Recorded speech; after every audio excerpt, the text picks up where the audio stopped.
m'appelle Charles Blanc, je suis artiste peintre depuis une dizaine d'années, plein temps, mais j'ai commencé à peindre en 71, j'avais 16 ans. En fait, la première toile que j'ai exposée dans le salon chez mes parents, parce que ma mère avait vu un tableau dans un magasin de meubles, un tableau abstrait, puis elle avait aimé ça, puis moi j'avais dit, je suis capable de faire ça. Fait que rendu à la maison, je m'installe dans l'atelier de mon père, puis je fais ma première toile abstraite avec la peinture que mon père avait, parce qu'il y avait un atelier à côté de la maison, puisqu'il était lettreur, faisait des enseignes, donc c'était un artiste commercial du temps.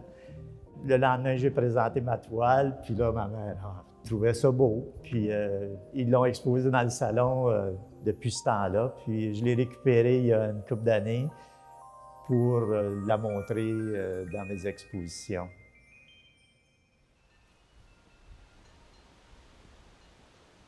Mon inspiration, je la prends dans ma vie à moi. Parce que tout ce que je fais, c'est beaucoup sur l'intériorité. Je suis un gars qui aime beaucoup l'esthétique. J'aime l'esthétique des choses, du matériel dans un sens, mais j'aime bien regarder à l'intérieur.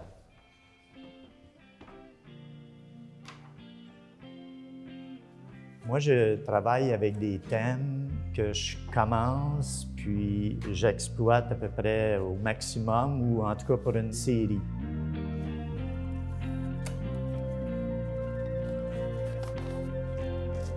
C'est une poudre, ça, c'est de la craie. Puis le papier, il est tout perforé. La craie passe au travers et elle va se déposer sur la toile. Ça me permet de ne pas redessiner la guitare à toutes les fois. Vu que je veux faire une série. J'ai 4 séries en ce moment. J'ai Aléatoire, Face cachée, Artomobilia et Machinoïde. Machinoïde, c'est une série de 20 quelques toiles. C'est une des plus, je dirais, abstraites. Ce que j'ai fait, c'est que pendant 2 ans, j'ai défait une automobile que j'avais. Je me suis rendu compte qu'un véhicule a peut-être 30 000 morceaux.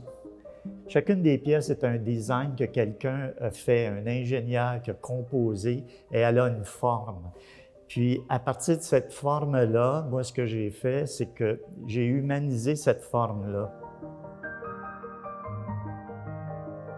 Je pars d'un design que personne ne connaît parce que c'est à l'intérieur d'un alternateur, puis c'est une pièce qui est banale, mais il y a tellement de beauté là-dedans.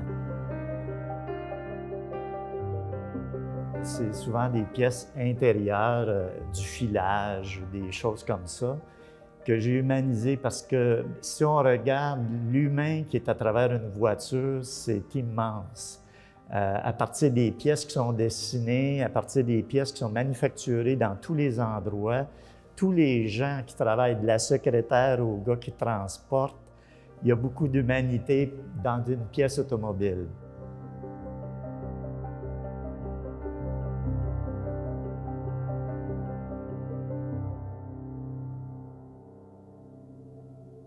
J'ai la série Artomobilia, qui sont des voitures, de belles voitures en général, ou des voitures classiques, ou des voitures qui ont une histoire, des voitures qui ont une âme pour moi. J'ai voulu les immortaliser parce que c'est quand même des beaux objets.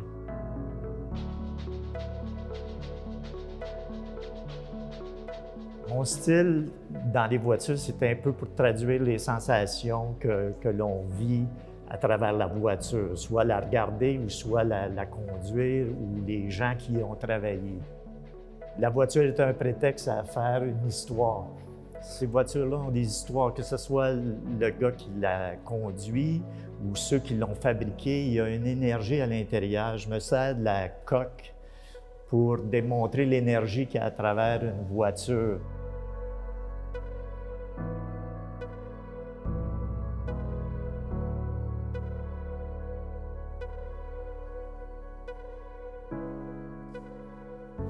La série Face cachée, c'est un... J'ai découvert plus que j'étais un peintre dans cette série-là.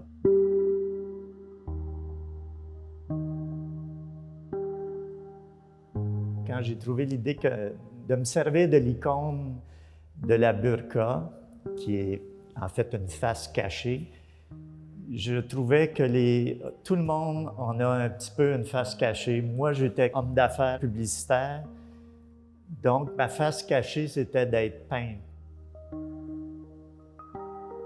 Quand on s'approche des toiles, on les regarde de près, c'est un peu notre histoire qui nous dit « ben, t'aurais voulu être ça » ou « pourquoi tu ne l'essayes pas ». Moi, dans mon cas, c'était d'être peintre, puis j'ai trouvé que cette icône-là, en le peignant, je m'apercevais que je l'étais peintre. La burqa, c'est sûr que c'est un peu provocateur, mais quand on les regarde, c'est pas un côté religieux, c'est parce que j'ai mis les couleurs, on sent le caractère, les émotions que cette personne-là vit à l'intérieur et non pas essayer de dire qu'elle est cachée puis c'est une mauvaise personne ou une bonne personne. C'est ce qu'elle est, c'est ce qu'on découvre en les regardant. En fait, ça rejoint toutes mes séries. On s'aperçoit que ça rejoint l'intérieur de ce qu'on voit.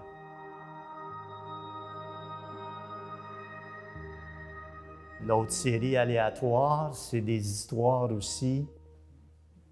J'ai vu ma fille, elle m'en est dans les cours de natation, aller sur le plongeon, puis toutes les petites filles sont en arrière d'elle, puis ils disent « saute, saute, saute ». Mais elle ne peut pas sauter. Puis toi, comme parent, en bas, dans le bord de la piscine, tu te dis « voyons, saute, c'est de l'eau, puis ça ne sera pas si mal ». Puis c'est ça, dans la vie, il y a des affaires pour le monde extérieur, c'est rien de sauter. Puis moi, je l'ai comparé à commencer à peindre. Il faut que tu commences, il faut que tu sautes. Puis c'est un peu ça, c'est très positif. C'est pas quelqu'un qui veut se suicider, mais c'est qu'il y a des opportunités, puis il faut que tu le fasses.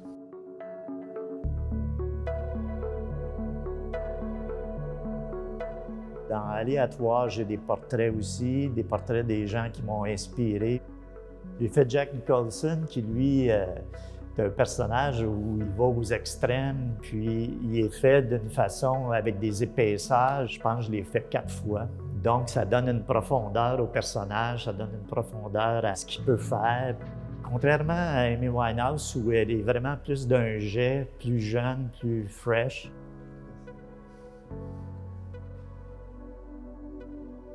Couleur du temps, ça pourrait s'appeler l'histoire d'une vie. Je l'ai fait sur 3 tableaux qui donnent 0-30 ans, 30 à 60 et 60 et plus. Le tableau commence avec des lignes qui sont rayées, comme on voit dans des films où les gens sont en prison et sur le mur, ils marquent le temps. Partout sur le tableau, on peut voir la notion du temps à travers la couleur. C'est les émotions qu'on vit à travers la vie.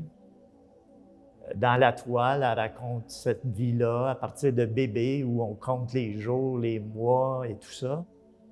Quand on regarde le tableau de 30 à 60, c'est tout mêlé le temps. On passe à peu près toute la gamme d'émotions, puis à la fin, on sent le relâchement où il faut aller à l'essentiel, puis c'est fading out pour la vie.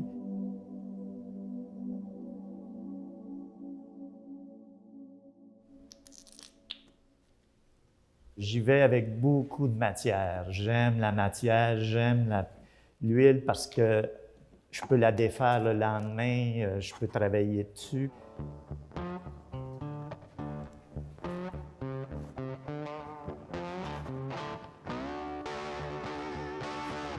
Quand on regarde mes toiles, ce qui est intéressant, c'est de rentrer à l'intérieur puis voir toutes des petites toiles parce qu'on les cadre avec nos yeux. Puis on oublie l'ensemble. C'est ça qui est intéressant à cause des empâtements, l'épaisseur de l'huile dessus et les mélanges que font l'huile. C'est plus que des mélanges avec l'acrylique, par exemple. Puis ça se travaille bien. Peut-être quand j'étais petit, mon père qui avait toujours des galons de peinture à l'huile et tout ça, c'était la senteur. Moi, ça me plaît.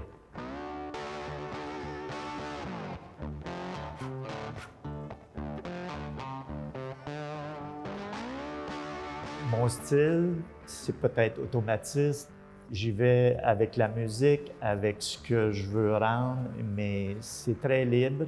Je commence avec le dessin de base et après, j'y vais avec les émotions vraiment que je vis puis que je veux démontrer. Les couleurs, la même chose.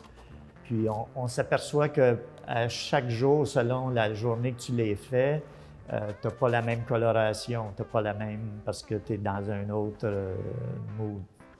C'est pas un style qui est appris ou qui est apprivoisé. Quand je parle, je sais un peu ce que je veux, mais ça se développe en travaillant la toile. C'est un style qui vient vraiment de l'intérieur. Je dirais que c'est assez.